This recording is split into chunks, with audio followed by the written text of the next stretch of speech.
అర్థమవుతుంది. వరాహస్వామి కన్నా ముందు ఉన్న శక్తి వారాహిదేవి. చాలా విచిత్రం అది. ఏమిటండి ఇంతకీ ఆ కథ అంటే, హిరణ్యాక్షుడు వారాహిదేవి కోసం తపస్సు చేస్తాడు. చేసినప్పుడు అమ్మవారు ప్రత్యక్షమయ్యి ఏం కావాలి నాయన అని అడిగితే, అమేయ పరాక్రమము అమరత్వము ఈ రెండు కావాలి అని అడిగాడు.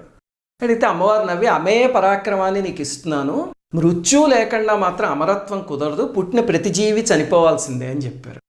అప్పుడు వాడు ఆలోచించి కొంచెం తెలివితేటలు ఉపయోగించి ఏం చేశాడంటే, సరేనమ్మా అయితే ఇంకో వరం కోరుకుంటా, నువ్వు తప్ప నన్నెవరూ చంపకూడదు అంటే తథాస్తు అన్నారు. వెంటనే నేను నీ భక్తుణ్ణి కాబట్టి నువ్వు కూడా నన్ను చంపకూడదు అన్నాడు. అంటే అమ్మవారు సరే తథాస్తు అన్నారు. దాంతో తెగ సంబరపడిపోయాడు. ఏదో భగవంతుణ్ణి బుల్డి కొట్టించాను అనుకునే మూఢత్వం అన్నమాట అది. ఇప్పుడు చూడండి, వాడు అడిగినవి, నువ్వు తప్ప నన్ను ఎవరు చంపకూడదు, నువ్వు కూడా చంపకూడదు అంటే ఇంకెవరు చంపుతారు అని దాంతో ఇంకా విర్రవీగిపోయాడు. అప్పుడు అమ్మవారు